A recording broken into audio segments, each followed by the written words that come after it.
Assalamualaikum warahmatullahi wabarakatuh. Yang kami hormati Ibu Sri Retnoningsih, SEMAK, selaku dosen pengampu mata kuliah Manajemen Keuangan Lanjutan. Dan tidak lupa teman-teman seperjuangan yang kami banggakan. Kami di sini dari kelompok 6 akan menyajikan artikel ilmiah mengenai analisis pengaruh modal kerja terhadap laba pada PT Telekomunikasi Indonesia Persero Tbk pada periode 2010 sampai 2017. Sebelum masuk ke bagian pemaparan materi, saya akan memperkenalkan nama dari anggota kelompok kami. Yang pertama ada saya sendiri, Lailatun Nikmah dengan NIM 18101021054. Yang kedua ada Ferin Listia dengan NIM 18101021044. Yang ketiga ada Sofi Ayu Lestari dengan NIM 18101021014.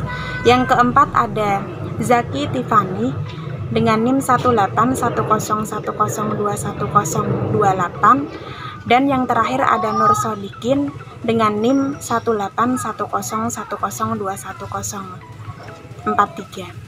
Langsung saja untuk mempersingkat waktu, dipersilahkan untuk narasumber pertama.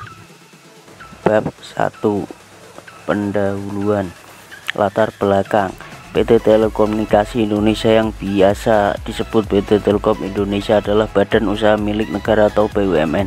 Perusahaan ini merupakan perusahaan terbesar dalam bidang telekomunikasi Indonesia. Untuk memenuhi kebutuhan konsumennya, PT Telekomunikasi Indonesia membutuhkan modal kerja yang cukup agar dapat mencapai tujuan perusahaan dalam menghasilkan laba yang besar. Data modal dan laba bersih PT Telekomunikasi Indonesia Tbk selama 8 tahun terakhir menunjukkan bahwa laba bersih yang diperoleh cenderung mengalami peningkatan, sedangkan untuk modal kerja yang dimiliki PT Telekomunikasi Indonesia Tbk berfluktuasi dalam periode tersebut. Pada tahun 2016 dan 2017 modal kerja mengalami penurunan yang disebabkan oleh menurunnya aktiva lancar, sedangkan utang lancarnya mengalami peningkatan. Rumusan masalah. 1. Apa pengaruh modal kerja terhadap laba pada PT Telekomunikasi Indonesia Tbk?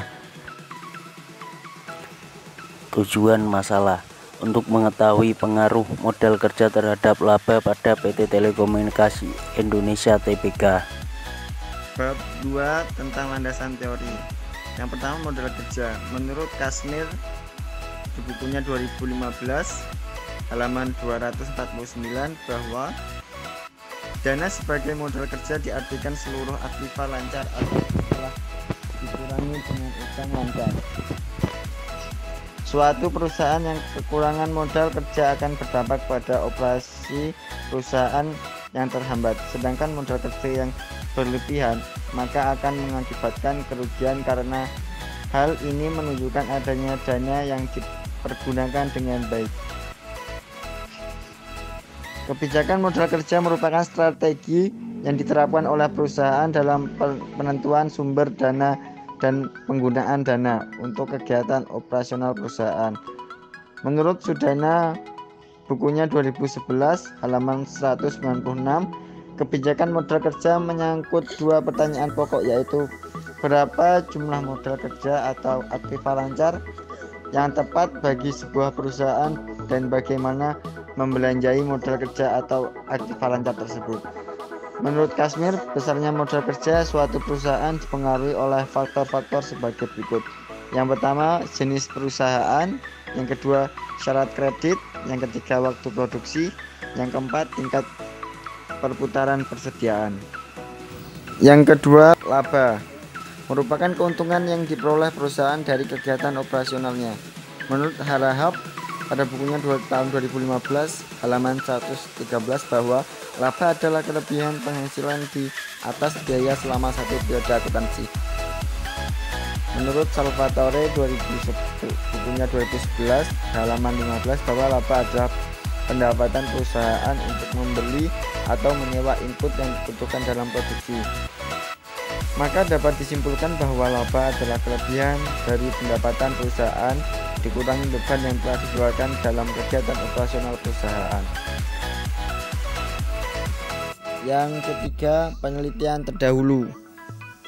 Sipahuta tahun 2016 melakukan penelitian dengan judul Pengaruh Modal Kerja Terhadap Laba Bersih. Studi kasus pada CV Mustika Jaya dari tahun 2005 sampai tahun 2014 mengenai modal kerja maupun laba bersihnya. Metode analisis data yang digunakan adalah analisis regresi sederhana dan uji hipotesis. Hasil penelitian ini menunjukkan bahwa modal kerja berpengaruh positif dan tidak signifikan terhadap laba bersih perusahaan.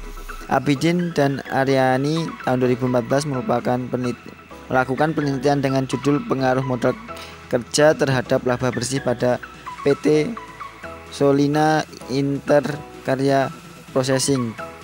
Data yang digunakan dalam penelitian ini adalah laporan keuangan periode 2009 sampai 2013.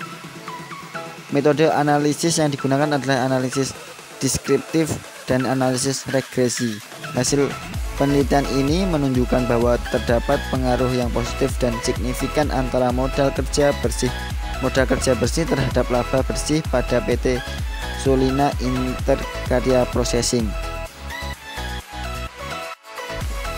Selanjutnya ada hubungan modal kerja dengan laba. Johan Putro mengemukakan bahwa semakin tinggi tingkat penjualan, semakin tinggi pula kebutuhan modal kerja.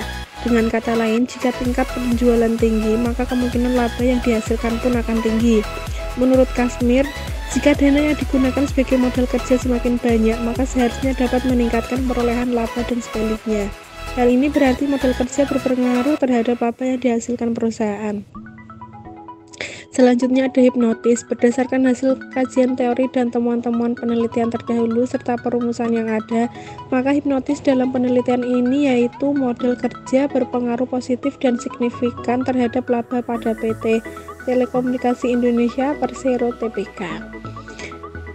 Selanjutnya bab 3 metode penelitian. Yang pertama, populasi dan sampel. Populasi dalam penelitian ini adalah seluruh data laporan keuangan konsolidasi PT Telekomunikasi Indonesia Tbk periode 2010 sampai 2017. Sedangkan sampelnya yaitu laporan posisi keuangan dan laporan laba rugi pada PT Telekomunikasi Indonesia Tbk periode tahun 2010 sampai 2017. Selanjutnya ada teknik pengumpulan data. Untuk memperoleh data yang dibutuhkan dalam penelitian ini digunakan teknik pengumpulan data berupa dokumentasi, yaitu dengan mempelajari dokumen perusahaan untuk memperoleh data tentang modal kerja bersih dan laba bersih perusahaan yang diperoleh dari laporan keuangan PT Telekomunikasi Indonesia Tbk dengan mengakses website resmi PT Bursa Efek Indonesia yaitu www.idexco. Baik, lanjut ke slide 13. Di sini ada metode regresi linear sederhana. Regresi linear sederhana merupakan suatu metode analisis yang digunakan untuk mengetahui hubungan antara satu variabel bebas dengan variabel terikatnya. Dan di sini juga ada uji koefisien determinasi. Uji koefisien determinasi digunakan untuk mengetahui presentasi kontribusi variabel bebas terhadap variabel terikat. Pada slide ke-14 di sini ada hasil dari perkembangan modal kerja bersih PT Telekomunikasi Indonesia pada periode 2010-2017. Tahun 2010, aktiva lancanya yaitu 18.731 dan utang lancanya yaitu 20.473 dan modal kerjanya yaitu negatif 1.792. Baik, dapat dilihat data tersebut dari 2010 sampai 2017. Berdasarkan data tersebut dapat diketahui bahwa perkembangan modal kerja bersih PT Telekomunikasi Indonesia pada periode 2010-2017 mengalami fluktuasi. Peningkatan paling tinggi terjadi pada tahun 2015 sebesar 10.523. Modal kerja meningkat disebabkan oleh meningkatnya aktiva lancar dalam jumlah besar, terutama dalam kas perusahaan yaitu deposito berjangka. Dan pada tahun 2017, modal kerja mengalami penurunan yang sangat drastis sebesar 5.754. Hal ini disebabkan oleh aktiva lancar yang dimiliki mengalami penurunan, terutama kas perusahaan. Sedangkan utang lancarnya mengalami peningkatan seperti utang usaha yang meningkat cukup besar. Perkembangan laba bersih PT Telekomunikasi Indonesia Persero Tbk periode 2010 sampai 2017. Tabel tersebut disajikan dalam miliaran rupiah. Untuk tahun 2010 sampai 2017 sudah dicantumkan adanya pendapatan dan laba bersih. Pendapatan dari tahun 2010 sampai 2017 cenderung mengalami peningkatan dalam setiap tahunnya. Untuk laba bersih juga mengalami peningkatan. Ada penurunan yaitu 400 miliar rupiah, yaitu laba bersihnya tahun 2011. Hal ini disebabkan karena peningkatan beban perusahaan itu lebih besar daripada peningkatan pendapatan perusahaan. Tabel tersebut bersumber dari Bursa Efek Indonesia. Data diolah tahun 2019. Penjelasan mengenai tabel sebelumnya, tabel perkembangan laba bersih PT Telekomunikasi Indonesia Persero Tbk periode tahun 2010 sampai 2017. Berdasarkan data tersebut, dapat diketahui bahwa perkembangan laba bersih PT Telekomunikasi Indonesia Persero Tbk cenderung mengalami peningkatan setiap tahunnya. Peningkatan paling tinggi terjadi pada tahun 2016 sebesar 5.855 dalam miliaran rupiah. Laba bersih meningkat dikarenakan pendapatan perusahaan mengalami peningkatan yang sangat drastis juga. Pertumbuhan pendapatan perusahaan pada PT Telekomunikasi Indonesia ini dikontribusi oleh segmen layanan data, internet, dan teknologi informasi. Pada tahun 2011, laba bersih mengalami penurunan yaitu sebesar 400 dalam miliaran rupiah. Hal ini dikarenakan peningkatan beban perusahaan lebih besar dibandingkan peningkatan pada pendapatan perusahaan tersebut. Jadi, dari data perkembangan laba di atas yang ada di tabel, bahwa untuk setiap tahunnya pendapatan itu mengalami peningkatan, begitu juga dengan laba. Dan untuk peningkatan paling tinggi yaitu terjadi pada tahun 2016 dan penurunan terjadi pada tahun 2011. Pertumbuhan pendapatan perusahaan ini terutama adanya yaitu peranan oleh segmen layanan data, internet, dan teknologi informasi. Pembahasan penelitian ini bertujuan untuk mengetahui bagaimana pengaruh modal kerja terhadap laba pada PT Telekomunikasi Indonesia Persero Tbk. Secara teori, jika modal kerja yang digunakan dalam beroperasi semakin banyak, maka seharusnya akan meningkatkan perolehan laba. Begitupun sebaliknya, jika modal kerja yang digunakan sedikit, maka laba akan menurun. Namun kondisi pada PT Telekomunikasi Indonesia Persero Tbk menunjukkan hal sebaliknya, di mana modal kerja yang dimiliki mengalami fluktuasi. Namun laba yang diperoleh pada PT Telekomunikasi Indonesia cenderung mengalami peningkatan setiap tahunnya. Berdasarkan penelitian yang dilakukan, dapat diketahui bahwa modal kerja berpengaruh positif dan tidak signifikan terhadap laba pada PT Telekomunikasi Indonesia Persero Tbk. Modal kerja memberikan pengaruh positif karena setiap peningkatan modal kerja diikuti dengan peningkatan laba. Namun modal kerja berpengaruh tidak signifikan. Hal ini dikarenakan modal kerja perusahaan mengalami penurunan namun laba tetap meningkat. Bab 5. Kesimpulan dan saran. Kesimpulan: berdasarkan hasil penelitian mengenai analisis modal kerja terhadap laba pada PT Telekomunikasi Indonesia Persero Tbk, dapat ditarik kesimpulan sebagai berikut. Yang pertama, modal kerja yang dimiliki PT Telekomunikasi Indonesia Persero Tbk mengalami fluktuasi, sedangkan laba bersih yang diperoleh PT Telekomunikasi Indonesia Persero Tbk cenderung mengalami peningkatan setiap tahunnya. Jadi, untuk modal kerjanya itu mengalami fluktuasi atau ketidaktepatan. Ada yang naik, ada yang turun gitu. Sedangkan untuk laba bersih cenderung mengalami peningkatan dalam setiap tahunnya.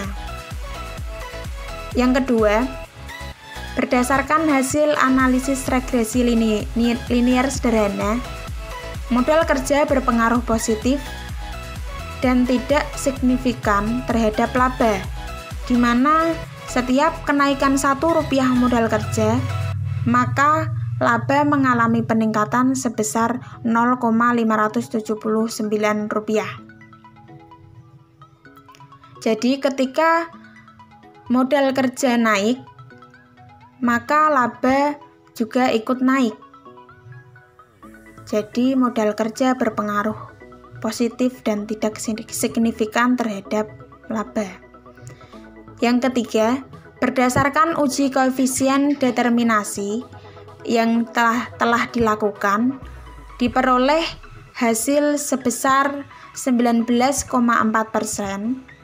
yang berarti modal kerja memberikan kontribusi sebesar 19,4% terhadap laba, dan sisanya 80,6% dipengaruhi oleh faktor lain yang tidak diteliti. Jadi untuk koefisien determinasi ini, ujinya hanya memberikan 19,4% dan sisanya dipengaruhi oleh faktor lain yang tidak diteliti. Saran: berdasarkan hasil analisis yang telah dilakukan, maka diajukan saran yang dapat dijadikan sebuah pertimbangan bagi PT Telekomunikasi Indonesia Persero Tbk dalam mengambil keputusan, yaitu yang pertama, dari hasil pengujian yang telah dilakukan, dapat diketahui bahwa modal kerja yang memberikan pengaruh positif terhadap laba namun tidak signifikan.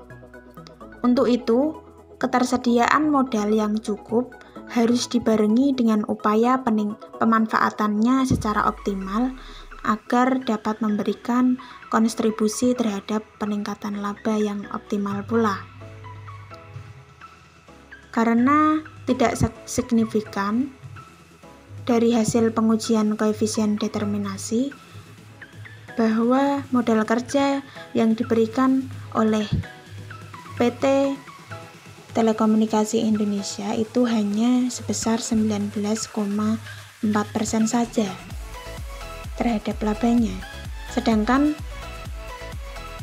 sisanya itu dipengaruhi oleh faktor lain. Untuk yang kedua, agar perusahaan dapat meningkatkan perolehan laba bersihnya, faktor yang seharusnya lebih diperhatikan, yaitu beban-beban perusahaan.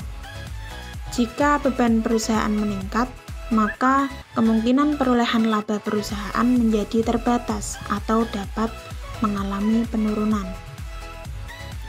Jadi ketika perusahaan pendapatannya banyak, tetapi lebih besar lagi bebannya, itu dapat memberikan perusahaan itu mengalami penurunan. Mungkin sekian yang dapat kami sampaikan.